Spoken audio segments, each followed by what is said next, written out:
Adat keluarga Bonokeling, baik yang menyembelih ataupun yang memasak, semua dilakukan oleh laki-laki. Yang sedang kita lakukan sekarang ini adalah memindahkan luit dari tempat lama ke tempat baru, dan pastinya dengan bergotong royong berat.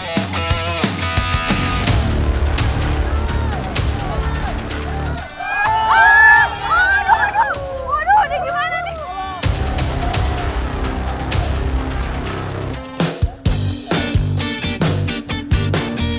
Ada beneran itu.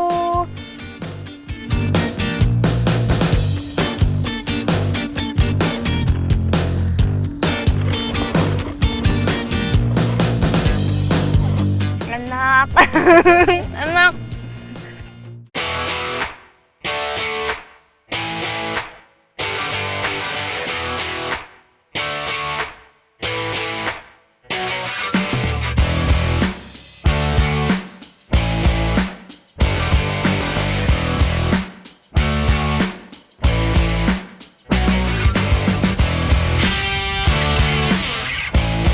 Banyumas, selain memiliki potensi bentang alamnya yang memesona, juga memiliki ciri khas adat dan budaya tersendiri.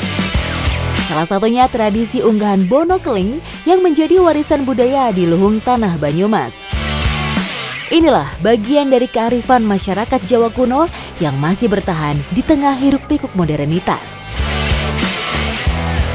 Pada Pulau Sadran, keluarga Bonokeling biasanya membuat acara adat.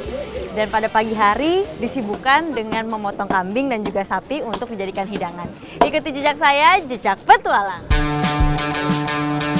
Tradisi perlon unggahan digelar setahun sekali. Acara adat ini sudah ada sejak ratusan tahun silam, hingga kini lestari dijaga penerusnya yang disebut anak putu.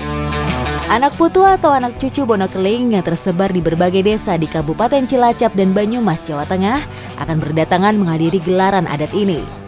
Gelaran adat ini merupakan acara mensucikan diri, juga selamatan kepada leluhur. Berbeda dari pemotongan kambing biasanya, kalau biasanya dikuliti dulu sebelum dibakar, di sini kambingnya dibakar dulu supaya lebih mudah untuk menghilangkan bulu-bulunya.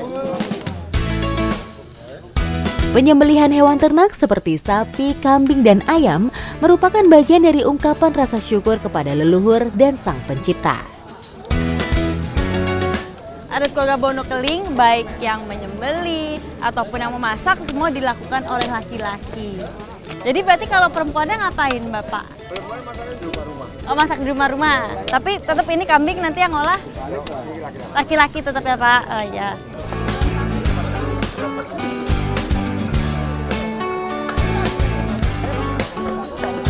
Tadi Bapak bilang nih, kalau saya mau ikutan, saya harus menggunakan baju adat Jawa juga. Ya, Jadi, harus menyesuaikan. Dan di sini semuanya juga nantinya pakaiannya ini kan lagi kerja. Iya. Nanti juga pakaiannya juga ganti. nanti ganti semua gitu.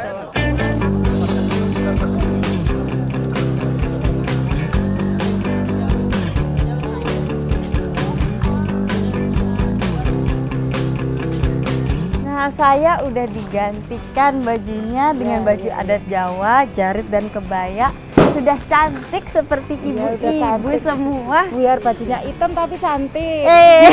Matur suwun Ibu.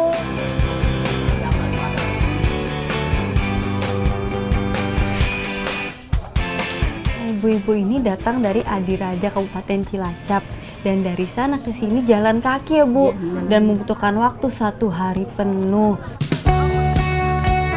Bagi anak cucu Bonokeling, sudah menjadi tradisi berjalan kaki puluhan kilometer menuju Desa Pekuncen, Kecamatan Jatilawang, Banyumas, tempat diadakannya prosesi.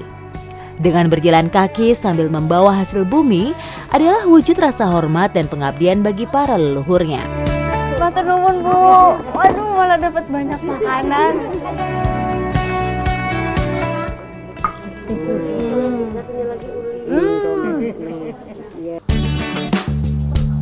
Itu udah disiapin dulu kalau makan di sini. Iya boleh. Ibu, matur suwun. Iya.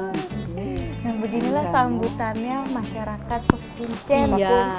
Hangat sekali, padahal Iya. baru kenal ya Bu. Iya, Tapi iya. udah diterima begitu dekat Iya. seperti keluarga sama-sama. Iya. Kita semua saudara orang Indonesia, sama-sama. Dalam gelaran adat ini, hidangan yang wajib ada yaitu becek kambing atau gulai kambing. Yang unik dari pengolahan hidangan ini, yang mengerjakannya harus kaum laki-laki. Begitu juga bagian peracikan bumbu. Secara turun-temurun, dipercaya kaum laki-laki bisa mempertahankan cita rasa dari masakan yang dibuatnya. Bapak ini lagi nyiapin bumbu buat kambing. Ya, saya boleh bantu numbukin. Boleh?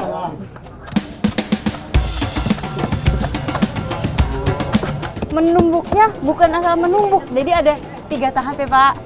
Dari yang kasar, setengah halus sampai halus. Jadi harus benar-benar kita tumbuk sampai kehalusan tertentu ya Pak.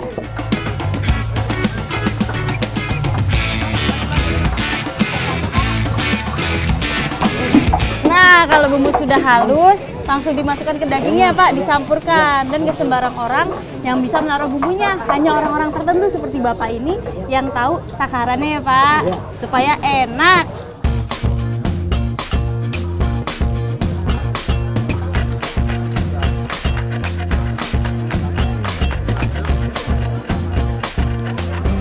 Zaman nenek moyang untuk memasak gulai kambing ini harus menggunakan 12 kendi. Nggak boleh kurang, nggak boleh lebih ya Pak? Betul. Ini sudah turun teman-teman.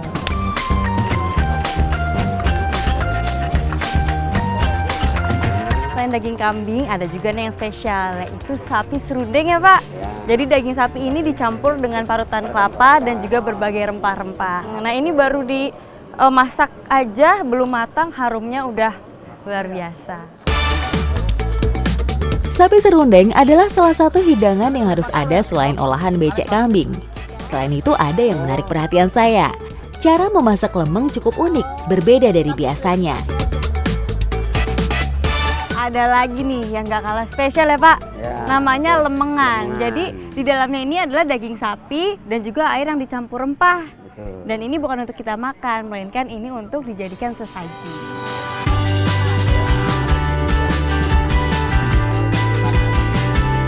Bukan cuma cara masaknya yang unik, tapi cara mengaduknya juga unik nih.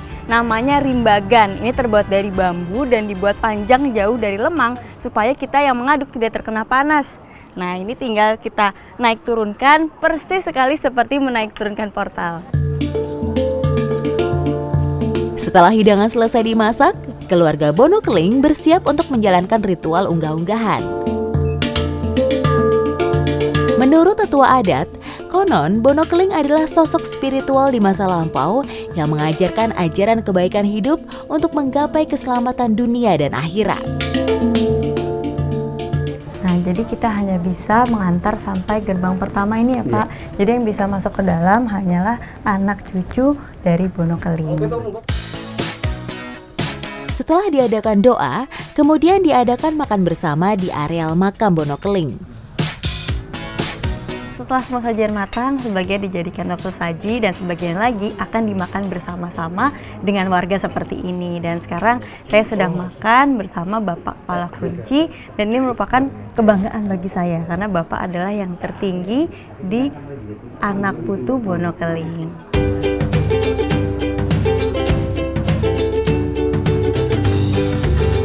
Ini gulanya, kuahnya kental. Terus bumbunya, rempahnya terasa sekali dan harum Bu. Mungkin karena dimasaknya di kuali. Nikmat sekali. Sapi serundeng ini ternyata enak sekali. Dagingnya lembut, terus serundengnya itu benar-benar bikin gurih ya Bu.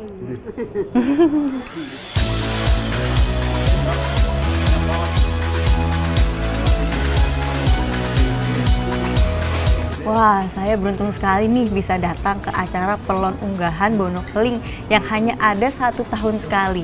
Saya jadi tahu ya Bu, cara masaknya, nyobain masakannya juga lagi. Terus disambut dengan kehangatannya.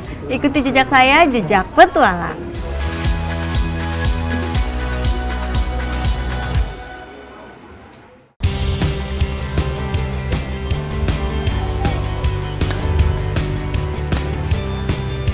Setelah gawarnya dipasang, kita tinggal nunggu di sini. Nanti dengan harapan si ikannya itu yang nabrak sendiri ke kita.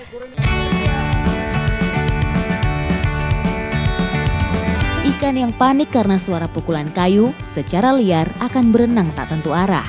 Dan dapat dipastikan sebagian besar akan menabrak gawar yang telah terbentang di dalam air.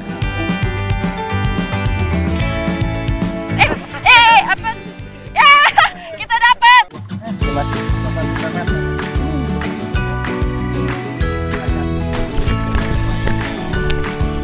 Di Sungai Blorong yang paling banyak itu ikan wader seperti ini nih.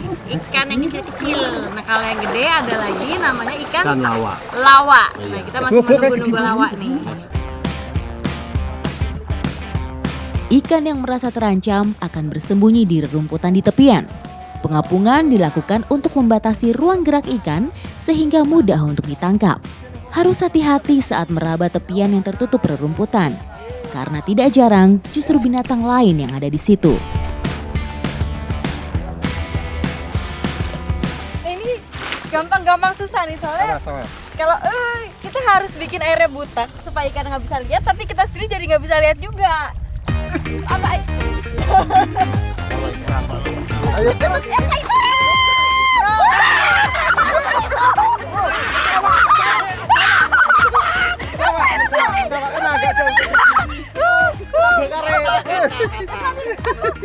Biawak.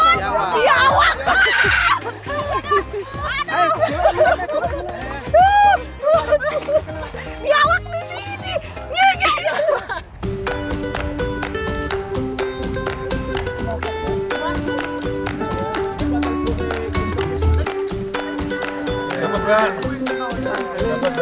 Nih dia.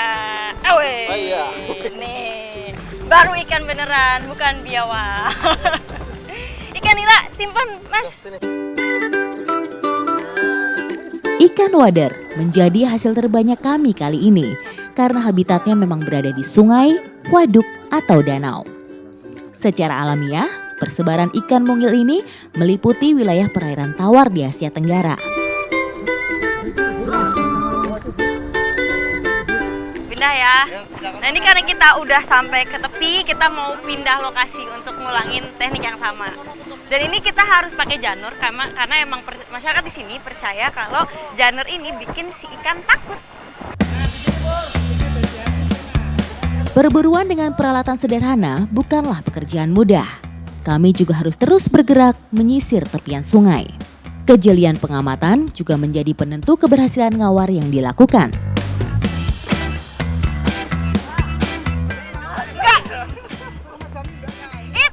Itu tadi yang ketangkep ke aku. Itu. Mengagetkan. Tadi saya kira ikan, taunya anak biawak, gimana saya nggak lompat. Aduh, pas diangkat kok ada tangannya.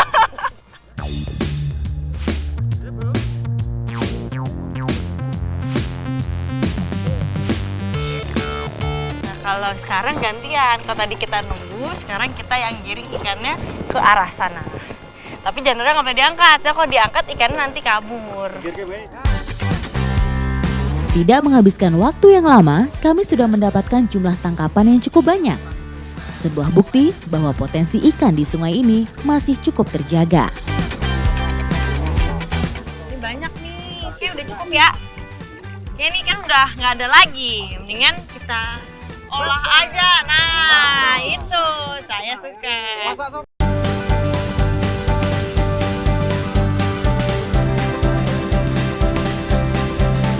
Ikan-ikan air tawar yang tadi sudah kita tangkap akan kita masak menjadi pepes. Nah, tapi ada bumbunya nih yang unik, yaitu bumbu surani. Ikan wader umumnya berukuran panjang 10 cm dengan berat rata-rata 10 gram. Wader sudah lama masuk dalam daftar kuliner masyarakat Pulau Jawa. Jadi selain ditaruh bumbu dan ikan, di pepesnya ini ditaruh tomat dan juga serai dengan tujuan untuk menghilangkan amis sama menambah rasa segar pada pepesnya. Sebagai sumber protein tinggi, wader juga mengandung omega 3, yaitu zat yang mampu merangsang pertumbuhan dan perkembangan otak manusia. Nah, setelah dikukus, Yang membedakan sama pepes biasanya, pepesnya ini menggunakan debong pisang. Itu selain untuk supaya dia nggak terlalu terbakar daunnya, dia juga menambah rasa harum pada pepesnya. Dan biasanya ini nunggu sekitar 15-20 menit, dia udah bisa disantap. Meski cara olah ini terlihat sangat sederhana, bagi saya ini adalah pengetahuan baru yang penting. Mengingat betapa kayanya olahan kuliner yang kita miliki. Nah, ini udah matang nih, ini bisa langsung dibuka dan dimakan.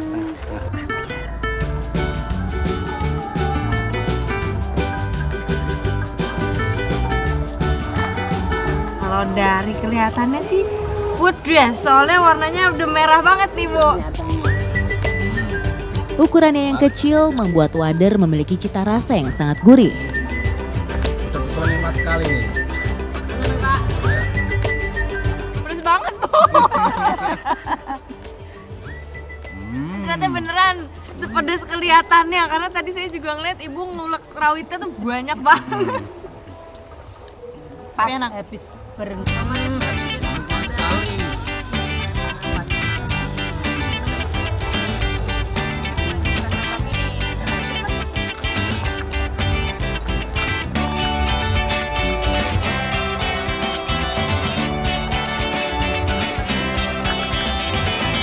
Jadi di daerah Kendal ini emang sungai itu masih banyak dan populasi wader dan teman-teman yang lagi kita makan ini banyak juga. Jadi mau dimasak apa aja, wader ini udah enak sendiri. Ikuti jejak saya. Jejak Berdua!